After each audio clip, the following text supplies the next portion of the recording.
अब इस टॉपिक में हम ट्रिपल इंटीग्रेशन है उसको हम स्टडी कर रहे हैं। अब ट्रिपल इंटीग्रेशन यानी अगर आपके पास थ्री कोऑर्डिनेट सिस्टम में कोई रीजन गिवन है, यानी एक्स वाई जी में, और थ्री वेरिएबल्स आपके पास मौजूद हैं, तो वहाँ पे आप ट्रिपल इंटीग्रेशन अप्लाई करेंगे। अब यहाँ पे जो इस फिगर में जो एक्सप्लेनेशन उसकी यहाँ पर लिखी है कि अगर वॉल्यूम मालूम करना है इस रीजन ऑफ जी का, तो आप सिंपली करेंगे क्या कि आप कंसीडर करते हैं कि infinite small number of boxes में आप स्प्लिट कर देते हैं इसको, पूरे रीजन को, और वो बॉक्सेस जो आउटसाइड द रीजन है उनको आप रिमूव कर देते हैं, और सिर्फ उन बॉक्सेस को आप कंसीडर करेंगे जो रीजन जी के अंदर आ रहे हैं। फिर आप एक स्मॉल बॉक्स को कंसीडर कर लेते हैं और उसकी जो पोजीशन होती है वो आर्बिट्रेरी पॉइंट उसको कहा जाता है, और उसको शो करते हैं हम स्टेरिक से, एक्स के स्टेरिक, वाई के स्टेरिक और जेड के स्टेरिक। ठीक है, तो ये केथ पोजीशन पर है, और इस बॉक्स का अगर वॉल्यूम होगा कोई तो वो डेल्टा वी के होगा, यानी के पॉइंट पर। और इस इंफॉर्मेशन को हम प्रोडक्ट फॉर्म में यूज़ करें। जैसे हम इन दोनों का प्रोडक्ट अप्लाई कर दें, यानी फंक्शन हमें पता है और वॉल्यूम से उसकी हम मल्टीप्लाई कर दें, तो जो एक्स के वाई के जेड के एक्चुअली जो वैल्यूज़ हैं, लेंथ और विड्थ और हाइट ऑफ दिस बॉक्स, ठीक है, तो डेल्टा वी के से जब हमने उसको मल्टीप्लाई कर दिया और जब हमें उसको टोटल जी रीजन के लिए, यानी एन नंबर ऑफ बॉक्सेस को अगर हम सम कर दें इन तमाम बॉक्सेस को, तो ये एक्सप्रेशन इस तरह से बन जाएगा। और समीशन का मतलब यही कि ये इंटीग्रेशन आप इंटीग्रेट कर रहे हैं ओवर द रीजन जी, तो आपको इसको रिलेट करना है ट्रिपल इंटीग्रेशन से, तो वो हम इस तरह से इंटीग्रेशन को रिप्लेस करते हैं कि for example n tends to infinity, limit का मतलब है कि infinite n number of boxes हैं और 1 से n तक वैल्यू जो है वो आप k की चेंज कर रहे हैं, तो इन दोनों को जब आप सॉल्व करेंगे तो वो ट्रिपल इंटीग्रेशन ही बन जाएगी for the function X Y G over the region G. अच्छा, इसकी जितनी प्रॉपर्टीज़ है वो सबकी सेम है। तो सिमिलरली यहाँ पे जो प्रॉपर्टीज़ हैं ट्रिपल इंटीग्रेशन की वो बताई गई हैं, वो बिल्कुल same as the single integration या डबल इंटीग्रेशन की तरह होती है। यानी आप कांस्टेंट को बाहर निकालेंगे और सॉल्व करेंगे उसको, अगर दोनों ऐड अप हो रहे हैं तो आप उसको इंडिविजुअली इंटीग्रेशन अप्लाई करेंगे, माइनस में भी इसी तरह करेंगे। अगर एक मेन रीजन जी और वो सब डिवाइडेड हो रहा है टू रीजन्स के अंदर, टू डिफरेंट रीजन्स के अंदर, तो आपने दोनों का अलग अलग जो है वो triple integration volume formula apply करना है और उनकी इंफॉर्मेशन या उनकी लिमिट्स को यूज़ करना है। ठीक है, अब यहाँ पे हमें एवेल्यूएट करना है triple integration of this function 12xy² z cube d v, और इस जो रीजन, रेक्टेंगुलर रीजन है, उसकी वैल्यूज़ हमें पता है जो थ्री डी एक्सिस के अंदर, थ्री डी मॉडल है और थ्री एक्सिस के अंदर मौजूद है। एक्स की लिमिट पता है, वाई की पता है और जेड की पता है।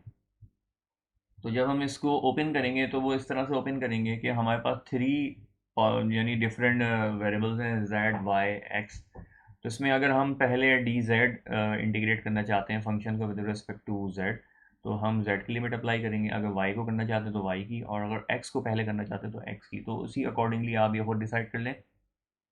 तो जेड वाई एक्स जो है वो एक सिंपल फॉर्मेट है जो कि बुक में भी यूज़ किया गया है, तो आप भी उसी को फॉलो कर लें। तो पहले जेड की हमने अप्लाई कर दी लिमिट, तो अब हम इसको इंटीग्रेट करेंगे तो वो Z four divide by four बन जाएगा, और इसको आप सिंप्लीफाई करें, लिमिट अप्लाई करें तो वो 48x y² बन जाएगा डी वाई। अब डी वाई आप जब अप्लाई करेंगे तो y cube divide by three हो जाएगा, फिर आप उसको सिंप्लीफाई करें, लिमिट अप्लाई करें तो फाइनल जो आंसर आ जाएगा वो 432 आ जाएगा इंटू एक्स। जब एक्स की को आप इंटीग्रेट करेंगे तो वो x² डिवाइड बाई टू हो जाएगा, उसको फाइनल सिंप्लीफाई करें तो 648 हमारा फाइनल रिजल्ट होगा। ठीक है, अच्छा, अभी एक सवाल है जिसमें मतलब Newton's law of universal gravitation को हम यूज़ करेंगे। इसमें सिनेरियो इस तरह से कि एक एस्ट्रोनॉट है, उसका जो वेट है, और more precisely earth weight is the force exerted on the astronaut by the earth gravity. ठीक है, और as the astronaut moves upward into the space, यानी वो अगर ऊपर की तरफ जा रहे हैं तो gravitational pull of the earth है वो डिक्रीज हो जाएगा, and hence so does his or her wait, तो वो भी चेंज हो जाएगा उसका weight. If the earth is assume to be sphere of radius 4000 miles, तो आपको ये इंफॉर्मेशन गिवन है कि सेंटर ऑफ द अर्थ से जो डिस्टेंस है जो उसकी आउटर सरकमफेरेंस का, तो वो 4000 माइल्स है। जो स्फेयर की जो बाउंड्री बनेगी, जो रेडियस है, उसकी बात हो रही है। तो as per the Newton's law of universal gravitation, तो एस्ट्रोनॉट हुज वेट, यानी उसका अगर अर्थ पर 150 LB या 150 पाउंड था, तो जब आप 4000 माइल्स के डिस्टेंस पर आ जाएंगे या उससे ज़्यादा पे, तो वेट की इक्वेशन है वो ये अप्लाई होगी as per the Newton law of universal gravitation, ठीक है। और एक्स जो है वो डिस्टेंस है अर्थ सेंटर से। तो इस फॉर्मूले को हमें यूज़ करना है to find the work in foot pound, ठीक है। यानी फीट पाउंड्स के अंदर हमें वर्क डन मालूम करना है। तो हमें पता है कि जो वेट की इक्वेशन उसको हम इंटीग्रेट करेंगे तो वर्क डन आ जाएगा। लिमिट्स हमें अप्लाई करनी होंगी और लिफ्ट कितना ऊपर करना है, 220 miles upward to the International Space Station करना है। यानी जो क्या कहते हैं स्फेयर रेडियस है ना, वो तो 4000 है, तो उससे ऊपर स्पेस स्टेशन है कितना, 220 माइल्स अपवर्ड। तो मिनिमम जो डिस्टेंस है वो 4000 माइल्स हो गया, ठीक है। और मैक्सिमम जो डिस्टेंस है वो हम 4220 माइल्स अपवर्ड, यानी 4000 पर तो मौजूद है और वहाँ से फर्दर 220 माइल्स अपवर्ड उसको लिफ्ट करना है। तो उसमें कितना वर्क डन लगेगा, तो दो पोजीशन हमारे पास आ गई है, 4000 और एक आ गई है 4220 miles upward to the space station. तो हम इसको इंटीग्रेशन में अप्लाई करेंगे और इस तरह से हम वर्क डन जो है वो मालूम कर लेंगे। और सेकेंडली हमें जो मेजर जो स्पेस है उसके अंदर जो वेट है वो मालूम करना है। तो जो स्पेस की जो लोअर लिमिट है वो 4000 है, और क्योंकि 4000 से अर्थ का रेडियस शुरू हो जाता है, 4000 उससे अंडर, तो 4000 से अपवर्ड जो भी लिमिट होगी वो स्पेस की होगी, वहाँ पे जो उसका वेट है वो डिफरेंट होगा as compare to the weight on the earth, ठीक है। तो हम इस इक्वेशन को यूज़ करेंगे और सॉल्व करेंगे। यही बात इसमें लिखी है सोल्यूशन में। तो वर्क डन की जो इक्वेशन है वो इंटीग्रेट करेंगे हम गिवन वेट की इक्वेशन को, 4000 से 4220 हम लिमिट्स को यूज़ करेंगे और गिवन इक्वेशन को इंटीग्रेट करेंगे, सॉल्व करेंगे, तो आंसर हमारे पास आ जाएगा इस तरह से माइल्स पाउंड्स के अंदर, जबकि हमें रिक्वायरमेंट थी कि फूट पाउंड के अंदर हमें कैलकुलेट करना है। अच्छा, यहाँ पे ये नोट कर लें कि 1 LB इक्वल्स टू 1 पाउंड, तो पाउंड और LB वो एक ही चीज़ है। अच्छा, माइल्स को जब फीट में कन्वर्ट करते हैं तो वो 5280 फीट के बराबर होता है 1 माइल्स। तो जब हम टोटल माइल्स को मल्टीप्लाई कर देंगे इतने फीट से, तो हमारे पास फूट पाउंड जो है वो रिक्वायर्ड रिजल्ट, जो वर्क डन हम निकालना चाहते हैं वो हमारे पास आ गया, ठीक है। तो which one is the required answer. अच्छा, यहाँ पे पार्शियल डेरिवेटिव है। अच्छा जी, यहाँ पे पार्शियल डेरिवेटिव का टॉपिक स्टार्ट हो गया है, और पार्शियल डेरिवेटिव यानी हमें स्लोप मालूम करना है। जैसे हम सिंगल पॉइंट स्लोप करते थे, तो यहाँ पे हमें 3 एक्सिस के अंदर अगर हमें गिवन हो और 2 डिफरेंट वेरिएबल्स हैं और उसका हमें स्लोप मालूम करना हो, तो हम करते ये हैं कि पार्शियल डेरिवेटिव में एक जो वेरिएबल है उसको कांस्टेंट कंसीडर करते हैं और दूसरे के रिस्पेक्ट से हम जो है वो डेरिवेटिव मालूम करते हैं। फिर इसी तरह हम उसको, जैसे एफ एक्स है तो विद रिस्पेक्ट टू एक्स हम मालूम करेंगे, इसी तरह कहीं एफ ओ वाई होगा तो विद रिस्पेक्ट टू वाई हम उसको डेरिवेट कर देंगे। तो इस तरह से हम वो स्लोप निकाल लेंगे। अगर हमें वो वैल्यूज़ हमें गिवन होंगी तो हम उस पर एग्जैक्टली उस लाइन का स्लोप हम निकाल सकते हैं।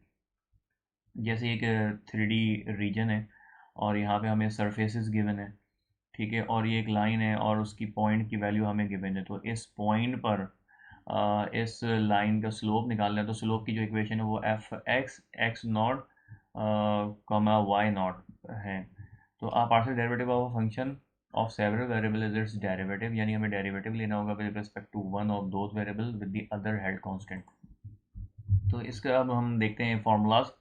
तो ये फार्मूला गिवन है कि अगर हमें z की इक्वेशन यानी z प्लेन हमें गिवन है और वो डिपेंडेंट है x और y पर, ठीक है, तो हम एक दफ़ा उसको डेरिवेट करेंगे x की रिस्पेक्ट से, एक दफ़ा y की रिस्पेक्ट से डेरिवेट करेंगे। और अगर हमें वो क्या कहते हैं जो स्लोप की एग्जैक्ट न्यूमेरिक कोई वैल्यू हमें फाइंड करनी है तो हमें पॉइंट्स भी मालूम होना ज़रूरी है। तो जैसे अगर हमें एक्स नॉट और वाई नॉट अगर गिवन है तो हम उस स्लोप इक्वेशन में रखेंगे तो हमें स्लोप मिल जाएगा। इसी तरह से क्या कहते हैं हम इस सवाल को आगे सॉल्व करेंगे। अब जैसे यहाँ पे एक जनरलाइज क्या कहते हैं अब यहाँ पर देखें कि ये जो इक्वेशन है, फाइंड हमें करना है partial derivative of z with respect to y और विद रिस्पेक्ट टू x। अब z की जो इक्वेशन है उसमें x और y दोनों मौजूद हैं, तो हम पहले देखते हैं कि डेरिवेट करेंगे इसको विद रिस्पेक्ट टू x। अब यहाँ पे प्रोडक्ट रूल लगाएंगे डेरिवेटिव का, तो u इंटू वी डैश और वी यू डैश, और फिर हम इसको सिंप्लीफाई करेंगे। तो एक दफ़ा हमने साइन का डेरिवेटिव लिया है जो कि बन गया कॉस, और फिर उसके एंगल का भी डेरिवेटिव लिया जाएगा विद रिस्पेक्ट टू एक्स, तो वो बन जाएगा वाई क्यूब, एक्स ख़त्म हो जाएगा। ठीक है, एक्स फोर को तो हमने कंसिडर कर लिया कि वो कांस्टेंट है। फिर जो सेकंड टर्म है इसकी, उसमें एक्स फोर का डेरिवेट करना है, तो वो फोर एक्स क्यूब बन जाएगा, सिंपल है। फिर आप इसको रीअरेंज करके लिख दें तो ये हमारा फाइनल जो है स्लोप आ गया विद रिस्पेक्ट टू एक्स। इसी तरह से हम विद रिस्पेक्ट टू वाई हम इसको सॉल्व करना चाहते हैं, तो विद रिस्पेक्ट टू वाई के अंदर हमने जो है इसको डेरिवेट करा, तो एक्स फोर है, यानी वो u इंटू वी डैश का हमने u इंटू वी का फार्मूला हमने लगाया है, तो पहले हमने साइन को डेरिवेट कर दिया, तो अगेन वही आंसर आएगा कि साइन का डेरिवेटिव कॉस की टर्म में आएगा, मगर जब हम एंगल का डेरिवेटिव लेंगे तो y पे अप्लाई होगा, x को कांस्टेंट कंसीडर कर लेंगे, तो x जो है वो मल्टीप्लाई हो गया x5 बन जाएगा, तो 3y² और x5 जो है हमारा वो आंसर आएगा। फिर जो रिमेनिंग टर्म है उसमें x जो है वो कांस्टेंट है, जब उसको डेरिवेट करेंगे तो कम्प्लीटली ज़ीरो हो जाएगी, तो फाइनल आंसर हमारा आएगा 3x5 और y² cos xy3। अच्छा जी, यहाँ पे दो डेफिनेशंस हैं जो इम्पोर्टेंट है कि इम्प्लिसिट फंक्शन और एक्सप्लिसिट फंक्शन क्या होता है। कि जैसे अगर आपके पास इस फॉर्म में कोई इक्वेशन गिवन है y equals to f of x, और सिंगल जो है वो वेरिएबल प्रेजेंट है लेफ्ट साइड पर, तो उसको हम एक्सप्लिसिट फंक्शन बोलेंगे। अगर एक ऐसा फंक्शन जो जिसकी वैल्यू टू टाइम्स एग्जिस्ट कर रही है, तो उसको हम इम्प्लिसिट फंक्शन बोलेंगे। जैसे देखें, इक्वेशन ऑफ लाइन है, सॉरी इक्वेशन है एक सर्कल की, और इसमें आप क्या कहते हैं, वर्टिकल लाइन टेस्ट अगर आप इस पे अप्लाई करें तो ये जो है इसमें दो पॉइंट्स हमें मिलेंगे, तो वर्टिकल लाइन टेस्ट फेल हो जाएगा, तो ये इम्प्लिसिट फंक्शन होगा। तो वाई की यहाँ पे दो वैल्यूज़ आएंगी। जैसे आप इस इक्वेशन से वाई की वैल्यू आप निकालें, सॉल्व करें, तो ये इसकी दो वैल्यूज़ आएंगी, यानी अपर हेमिस्फीयर और लोअर हेमिस्फीयर। ठीक है, तो इसको इम्प्लिसिट फंक्शन कहा जाता है। तो अब आप ये देखें कि इस सवाल के अंदर यानी इम्प्लिसिट पार्शियल डिफरेंशिएशन है, यानी दो वैल्यूज़ एग्जिस्ट करेंगी। ज़ाहिर है हमारे पास इक्वेशन ऑफ स्फेयर है और वो गिवन है, तो जब आप इसको सॉल्व करेंगे z के लिए, तो आपके पास दो वैल्यूज़ आ जाएंगी, देखिए अपर और लोअर। तो ये वही थ्योरी है जो इम्प्लिसिट और एक्सप्लिसिट की, जो यहाँ पे मैंने बता दिया। अब इसके अंदर इन्होंने कहा है कि आपने y डायरेक्शन में स्लोप मालूम करना है, और पॉइंट्स आपको गिवन है ये। तो पहले आप स्लोप निकालेंगे, with respect to y derivate करेंगे इस पूरी इक्वेशन को, एक्स को तो आप कांस्टेंट ट्रीट करेंगे, इसलिए कि वाई की डायरेक्शन में निकालना है। फिर जब स्लोप फाइंड कर लेंगे आप, तो उसमें वो आप साइमल्टेनियसली इन पॉइंट्स को आप पुटअप करें, तो आपके पास दोनों जो साइड्स यानी दोनों लाइंस हैं इनके स्लोप्स आपको मिल जाएंगे। ठीक है, तो अब आप ये देखें कि इम्प्लिसिट यानी गिवन जो इक्वेशन है उसको हमने डेरिवेट किया विद रिस्पेक्ट टू वाई। ठीक है, एक्स स्क्वायर और plus y square plus z square is equals to डावा बाय डावा वाई और वन, तो ये भी कांस्टेंट है, ये जीरो हो जाएगा, एक्स जीरो हो जाएगा, तो यहाँ पे बचेगा two y plus two z डावा जेड बाई डावा वाई। इसको सिंप्लीफाई करेंगे तो फाइनल हमारा रिजल्ट ये आ जाएगा। ठीक है, अब आप इस इक्वेशन के अंदर बारी बारी इन पॉइंट्स को आप पुटअप करें, तो आपके पास जो है वो आंसर आ जाएगा। जैसे मैं पहला पॉइंट ये वाला इस इक्वेशन में रखूँगा, एक्स तो है नहीं, इसमें सिर्फ वाई और जेड मौजूद है, 1/3 डिवाइडेड बाय 2/3 जब मैं करूँगा तो 3 से 3 कैंसिल, 1/2 बचेगा, और इक्वेशन का माइनस साइन है उसकी वजह से ये नेगेटिव स्लोप आ जाएगा। ठीक है, तो ये नेगेटिव स्लोप डिक्रीज को शो कर रहा है। जब आप पॉजिटिव वैल्यू इसमें पुटअप करेंगे 2/3 1/3 और -2/3, जेड की वैल्यू माइनस होगी, जिसकी वजह से ओवरऑल जो आंसर है वो प्लस में आ जाएगा, तो आंसर आएगा 1/2। स्लोप की डायरेक्शन जो है डिफरेंट, मतलब माइनस साइन से हो रही है, एक डिक्रीज हो रहा है और एक में इंक्रीज हो रहा है। ठीक है, तो इसी कंटिन्यूशन में जो नेक्स्ट क्वेश्चन है हमारा वो उसको देख लेते हैं कि suppose that d is the diagonal length, यानी रेक्टेंगल है उसकी डायगोनल लेंथ है x square plus y square और होल स्क्वायर रूट। ठीक है, और उसकी जो साइड्स हैं एक्स एंड वाई उनको मतलब they are allowed to vary, find a formula for the rate of change of d with respect to x. अब ये हमें रिस्ट्रिक्ट कर दिया है सवाल के अंदर कि हमें फार्मूला निकालना है स्लोप का डी के लिए, और विद रिस्पेक्ट टू एक्स निकालना है। इसका मतलब है वाई को हमने कॉन्स्टेंटली ट्रीट करना है, और use this formula to find the rate of change of d with respect to x. तो फार्मूला हमने निकालना है और उसको ट्रीट करना है कि मतलब उसकी मदद से हमने स्लोप निकाल लिया, और पॉइंट्स हमें गिवन है, एक्स और वाई की वैल्यूज़ हमें गिवन है। तो हमने क्या करना है कि जो गिवन इक्वेशन है उसको डेरिवेट करना है विद रिस्पेक्ट टू एक्स। तो गिवन इक्वेशन यहाँ से हम निकाल सकते हैं कि स्क्वायर रूट को आप ख़त्म करें तो ये इक्वेशन बन गई। तो 2d डावा डी बाय डावा एक्स बचेगा लेफ्ट साइड पर, ठीक है, क्योंकि विद रिस्पेक्ट टू एक्स हम डेरिवेट कर रहे हैं। तो जैसे वाई अगर एक वेरिएबल है जो कि डिपेंडेंट वेरिएबल है, तो उसको हम कम्प्लीटली कैंसिल नहीं करते हैं डेरिवेशन के अंदर, डिफरेंशिएशन के अंदर। तो इसी तरह यहाँ पे 2x बचेगा और ये ज़ीरो हो जाएगा, क्योंकि जो है y को हमने कांस्टेंट बना दिया, ठीक है, जबकि d जो है ये भी वेरिएबल है। तो इक्वेशन हमारे पास बचेगी 2d डावा डी बाई डावा x is equal to 2x, और इसको हम सिंप्लीफाई करेंगे तो x की वैल्यू बराबर आ जाएगी d इंटू डावा डी बाई डावा एक्स। अब जो गिवन वैल्यूज़ हैं x और y की, उसको आप इस इक्वेशन में रखेंगे तो आंसर आएगा d का 5। तो हमें तीनों वैल्यूज़ मिल गई हैं, तीनों वैल्यूज़ को उठा के स्लोप में आप पुटअप कर दें, तो आपके पास जो आंसर आएगा वो 3/5 आएगा, जो कि रिक्वायर्ड स्लोप है। तो इसको हम इस तरह से रीड करेंगे, thus D is increasing at a rate of 3/5 unit per unit increase in X at the point 3,4। That's it. अच्छा जी, partial derivative for more than two variable. अभी तक हमने टू वेरिएबल्स को स्टडी करा था, तो यहाँ पे हम मोर देन टू वेरिएबल्स की बात कर लेते हैं, ठीक है। तो आप देखें कि हमें इक्वेशन अगर थ्री वेरिएबल्स की टर्म में गिवन है और उसके हमें डिफरेंट हम स्लोप निकालना चाहें, तो वो हम निकाल सकते हैं कि एक दफ़ा हमने एफ ऑफ एक्स, ये वो स्लोप है कि विद रिस्पेक्ट टू एक्स हमने डेरिवेट कर दिया तो ये आंसर आ गया। एक दफ़ा वाई की रिस्पेक्ट से निकाल दिया, एक दफ़ा एक्स जेड की रिस्पेक्ट से निकाल लिया। अच्छा, अगर आपको ये कहा जाए कि इनमें से किसी भी स्लोप की जो वैल्यूज़ हैं वो आपको गिवन है, वो पॉइंट गिवन है, तो आप उसमें वो वैल्यूज़ पुटअप करके फाइनल स्लोप निकाल सकते हैं। जैसे यहाँ जेड है, तो एफ ऑफ जेड जो हमने फंक्शन था उसमें एक्स और वाई और जी की वैल्यूज़ पुटअप कर दी हैं, तो हमारे पास आंसर आ गया -31। यानी ये एज इट इज़ इक्वेशन के अंदर वैल्यू नहीं रखनी है, ये आपको पहले देखना है कि आपने स्लोप निकालना है, तो स्लोप के लिए आपको डेरिवेट करना होगा, और with respect to which variable, ये आपको देखना है किस डायरेक्शन में है, और फिर उस पर वो पॉइंट्स रखेंगे तो इस तरह से ये स्लोप आ जाएगा। अब जो नेक्स्ट टॉपिक है हमारा, वो है डाइवर्जेंस। यानी इन मैथमेटिक्स डाइवर्जेंस का कॉन्सेप्ट बहुत ही इजी है कि flux density of the vector field the divergence of F, यानी magnetic lines of forces passing through unit area of surface, तो उसको हम जो है फ्लक्स डेंसिटी कहते हैं। तो यहाँ पे जो फ्लक्स डेंसिटी है उसको हम शो करेंगे DIV, divergence of F. Sometime इसको हम इस तरह से भी लिखते हैं, डाइवर्जेंस ऑफ एफ और डिव एफ, ठीक है। तो ये डाइवर्जेंस की शॉर्ट फॉर्म है, इसको लिखा जाता है। तो जो डाइवर्जेंस है flux density of a vector field आ गई है, तो वेक्टर फील्ड में आई जे कंपोनेंट भी आ जाते हैं, क्योंकि वो सेम डायरेक्शन में ही जो मैग्नेटिक लाइंस ऑफ फोर्सेस हैं वो पास कर रही हैं। तो फ्लक्स जो है वो बराबर होगा MI प्लस NJ। तो M और N जो है ये कुछ एक्सप्रेशंस होंगे जो किसी सम पॉइंट्स पर x, y। तो आपने उसको जो है डाइवर्जेंस एफ किस तरह से निकालेंगे, आप उसको डेरिवेट करेंगे with respect to x i component को, और विद रिस्पेक्ट टू वाई जो है आप डेरिवेट करेंगे जो जे कंपोनेंट है, ठीक है। तो इस तरह से आप जो है वो फाइंड कर लेंगे। अच्छा, यहाँ पे एक पॉइंट जो और इम्पॉर्टेंट है जो आपको कंसीडर करना चाहिए, कि अगर जैसे गैस की एग्जांपल है, अगर वो एक्सपेंड कर रही है, ठीक है, आउटवर्ड जो एक स्पेसिफिक पॉइंट से बाहर की तरफ जा रही है, तो जो डाइवर्जेंस ऑफ एफ है वो ज़ीरो से बड़ा होगा, ठीक है, वो पॉजिटिव होगा।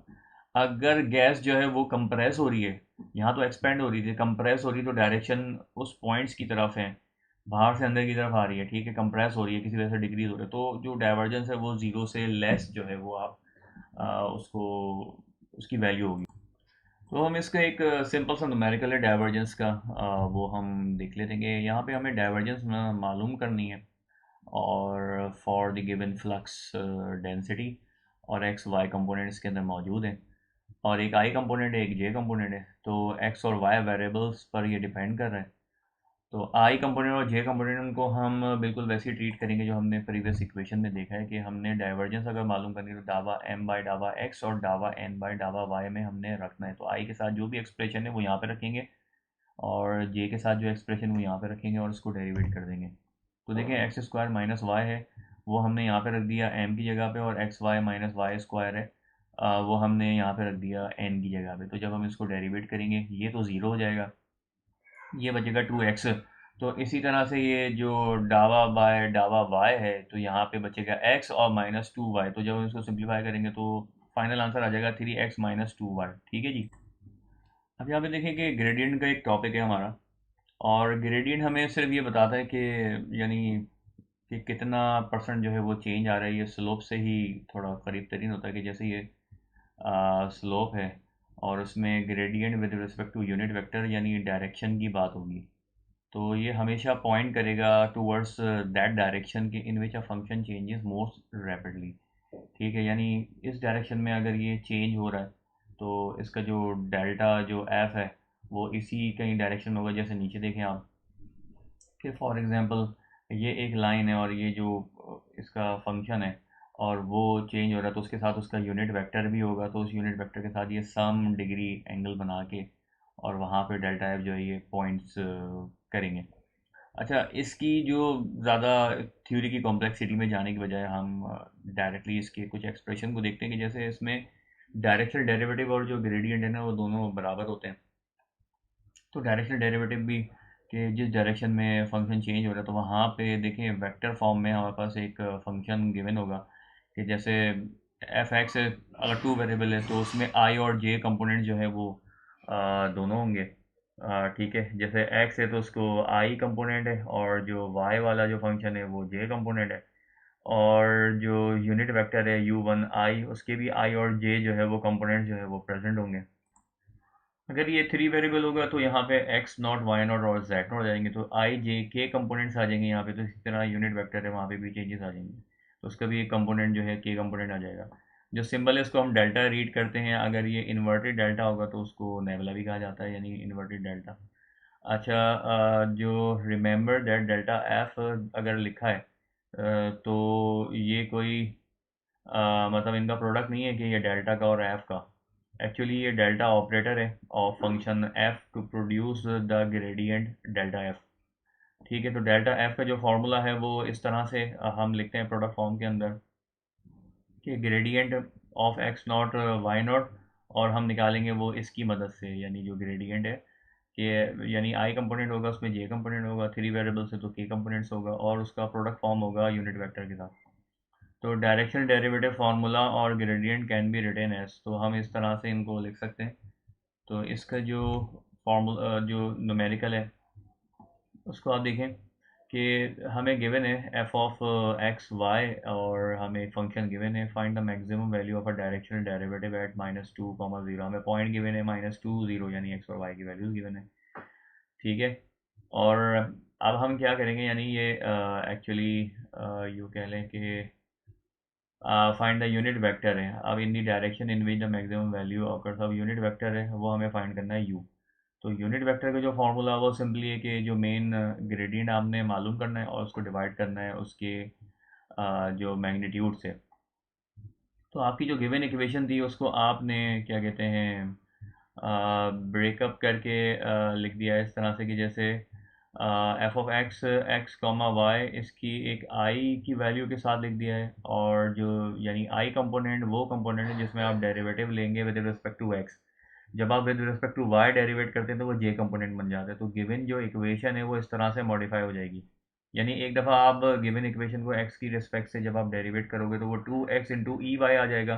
तो वो यहाँ पे लिख देंगे 2x इंटू ई वाई, आई कंपोनेंट बन गया। वाई कंपोनेंट कैसे बनेगा कि आप वाई की रिस्पेक्ट से डेरिवेट करोगे, तो 2x ई वाई जो है वो जे कंपोनेंट बन गया।